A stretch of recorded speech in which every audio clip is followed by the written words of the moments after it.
الحمد للہ رب العالمین والصلاة والسلام علی سید المرسلین اما بعد۔ ایک بہن اپنے سوال میں لکھتی ہیں کہ میں نے شادی کرنے سے پہلے استخارہ کیا تھا، لیکن اس کے باوجود مجھے شادی کے 1 سال بعد طلاق ہو گئی۔ میرے ساتھ ایسا کیوں ہوا جبکہ استخارہ کرنے کے بعد ایسا نہیں ہونا چاہیے تھا؟ تو گزارش یہ ہے کہ استخارہ کرنا بہت اچھی بات ہے۔ جہاں اس میں انسان کا دنیاوی لحاظ سے فائدہ ہے، وہاں پہ یہ ایک عبادت ہے۔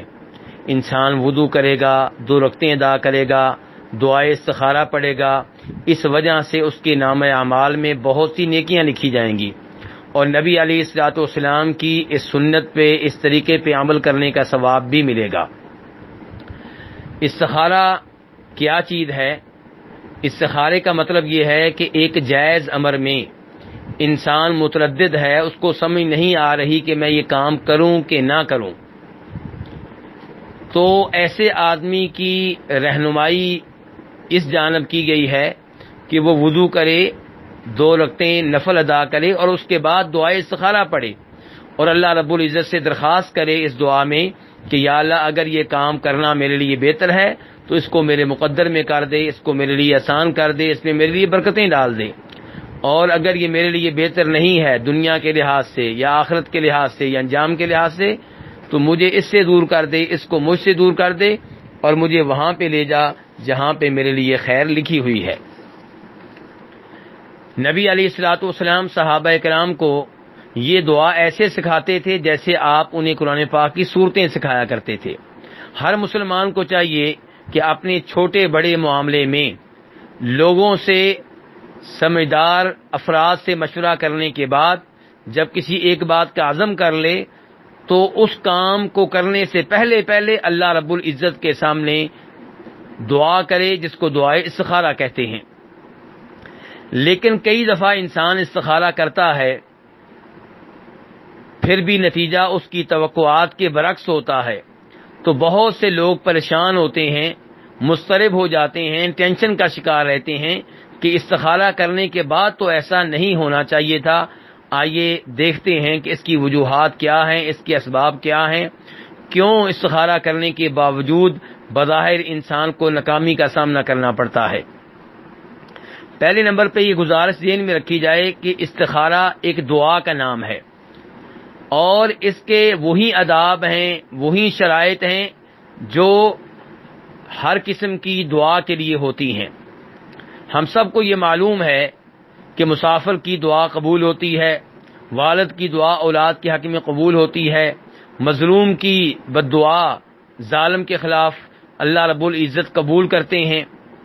لیکن ہمیں یہ بھی بتایا گیا ہے، مسلم شریف کی حدیث ہے جس سے یہ نتیجہ اخذ ہوتا ہے کہ حرام رزق دعاؤں کی قبولیت میں رکاوٹ بن جاتا ہے۔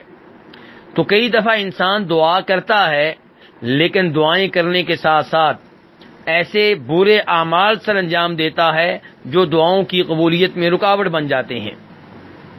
دوسرے نمبر پہ ہمیں یہ بھی معلوم ہونا چاہیے کہ استخارہ کس امر میں کرنا ہے، کس معاملے میں کرنا ہے۔ ایک آدمی اگر استخارہ کرتا ہے کہ میں نماز پڑھوں یا نہ پڑھوں، حج کروں یا نہ کروں، تو یہ استخارہ کرنا ہی غلط ہے، کیونکہ استخارے کا مطلب یہ ہوتا ہے اللہ سے یہ سوال کرنا کہ یا اللہ جہاں پہ میرے لیے خیر ہے وہاں پہ مجھے لے جا، خیر والا کام میری دسترس میں کر دے، میری قدرت میں کر دے۔ اب حج کے بارے میں یہ استخارہ کیوں کیا جائے؟ حج کے بارے میں تو پہلے ہی بتا دیا گیا کہ وہ خیر ہی خیر ہے۔ نمازوں کے بارے میں تو پہلے ہی بتا دیا گیا کہ وہ خیر ہی خیر ہے، اس میں استخارہ کیوں کریں؟ اگر کوئی آدمی استخارہ کرے شراب کی دکان کھولنے کے بارے میں تو استخارہ غلط ہے، کیونکہ شراب کی دکان کے بارے میں پہلے ہی بتا دیا گیا کہ شراب شر ہے، اس میں خیر نہیں ہے، اس میں نقصان ہی نقصان ہے، یہ گناہ ہی گناہ ہے، تو اس میں استخارہ کرنا استخارہ کرنے والے کی غلطی ہے۔ ایسی اگر کسی کا نکاح کسی ایسی لڑکی سے ہو رہا ہے جس کے بارے میں پہلے اس سے معلوم ہے کہ وہ شرک کرتی ہے، وہ قبر والوں کو مشکل کشا حاجت روا سمتی ہے، وہ قبر والوں سے مشکل اوقات میں دعائیں کرنے کا عقیدہ رکھتی ہے، تو ایسی لڑکی کے بارے میں استخارہ کرنا ہی نہیں چاہیے۔ استخارہ کرنے سے پہلے ہی رزلٹ معلوم ہے کہ اس سے نکاح کرنا غلط ہے۔ یا کسی لڑکی کے بارے میں بتا دیا گیا کہ وہ بے نماز ہے، اب اس کے بارے میں استخارہ کرنا ہی غلط ہے. کسی لڑکی کے بارے میں بتا دیا گیا، اس کا صحیح معنوں میں اللہ پہ، دین پہ، نبی علیہ الصلوۃ والسلام پہ ایمان نہیں ہے، وہ لبرل قسم کی ہے، تو اس کے بارے میں استخارہ کرنا ہی غلط ہے. ایسے ہی لڑکی کا نکاح کسی لڑکے سے ہو رہا ہے جس کے بارے میں معلوم ہے کہ وہ داڑھی مونڈتا ہے، وہ بے نماز ہے، وہ شرک کا ارتکاب کرتا ہے، وہ شراب پیتا ہے، وہ جوا کھیلتا ہے، تو اس کے ساتھ نکاح کرنے کے بارے میں استخارہ کیوں کیا جائے؟ پہلے سے معلوم ہے کہ یہ اس میں شر ہے، اس میں خیر نہیں ہے، تو یہاں پہ استخارہ کرنے کی کوئی ضرورت نہیں ہے.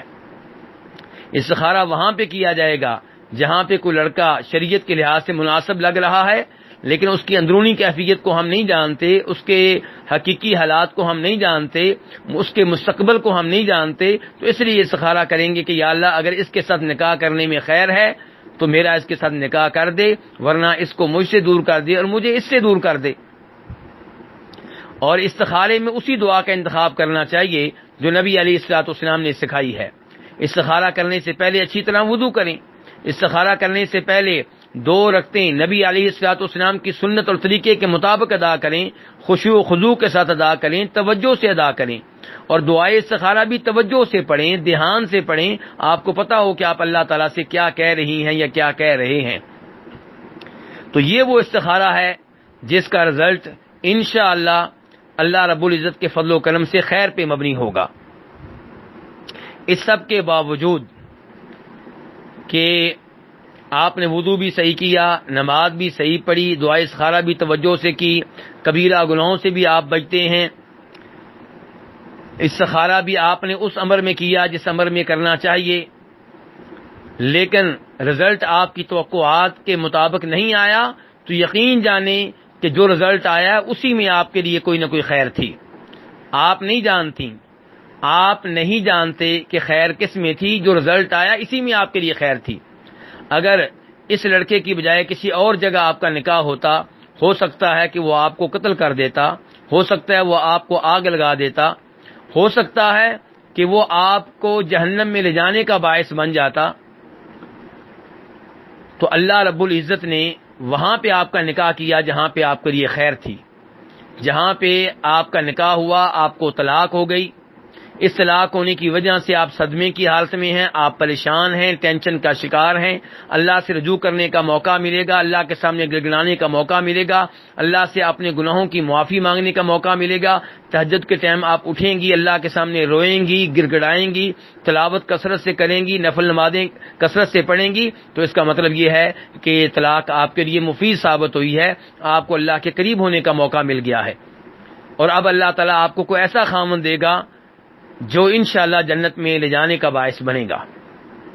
کئی دفعہ نکاح سے پہلے انسان میں تکبر ہوتا ہے، انسان فخر و غرور کرنے والا ہوتا ہے، انسان کو ناز ہوتا ہے، فخر ہوتا ہے اپنی برادری پہ، اپنے بھائیوں پہ.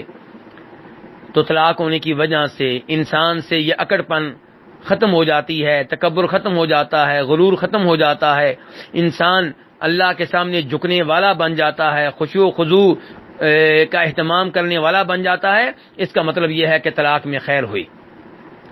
تو اس لیے جو آپ کے ساتھ ہوا، اگر استخارہ صحیح تھا، اگر آپ شرک سے دور تھے، کبیرہ گناہوں سے دور تھے، اور لڑکے میں کوئی ایسا کام نہیں تھا جس کی وجہ سے استخارہ کرنے سے پہلے ہی اس سے گریز کیا جاتا، یعنی کہ وہ نماز پڑھنے والا تھا، وہ بظاہر کبیرہ گناہوں سے دور رہنے والا تھا، فرائض اور واجبات کا اہتمام کرنے والا تھا، اس لیے آپ نے استخارہ کیا تھا، لیکن پھر بھی طلاق ہو گئی، تو انشاءاللہ اسی میں کوئی نہ کوئی خیر ہے. آپ کو معلوم ہونا چاہیے کہ نبی علیہ الصلوۃ والسلام ان پہ بہت آزمائشیں آئیں، بہت مشکلات آئیں، اور آپ سے پہلے جو انبیاء کرام علیہم الصلوۃ والسلام گزرے ہیں ان پہ بھی بہت مشکلات آئی ہیں. تو آپ یقین جانیں کہ جو آپ پہ آزمائش آئی ہے اس میں بھی آپ کے لیے کوئی خیر ہوگی. اللہ تعالیٰ پہلے سے بہتر آپ کو کوئی خاوند دے گا. اب بس ضرورت اس بات کی ہے کہ اللہ سے تعلق کو مزید مضبوط بنائیں اور کثرت سے اپنے گناہوں کی معافی مانگا کریں، اور یاد رکھیں کہ آزمائشیں آنے کا ایک سبب ہمارے گناہ ہوتے ہیں. وما اصابکم من مصیبت فبما کسبت ایدیکم ویعفو عن کثیر. اللہ رب العزت ہمیں ہر طرح کے کبیرہ گناہوں سے محفوظ رکھے، اور اللہ تعالی ہمیں آزمائشوں سے محفوظ رکھے. اللہ ہماری دنیا آخرت کے امور کو سنوارے اور اللہ تعالیٰ روز قیامت ہمیں عذاب قبر عذاب جہنم سے بچا کر جنت میں اعلیٰ مقام عنایت فرمائے، اپنے نبیوں کے ساتھ، اپنے شہداء کے ساتھ، صالحین کے ساتھ، صدیقین کے ساتھ۔ وآخر دعوانا الحمد للہ رب العالمین۔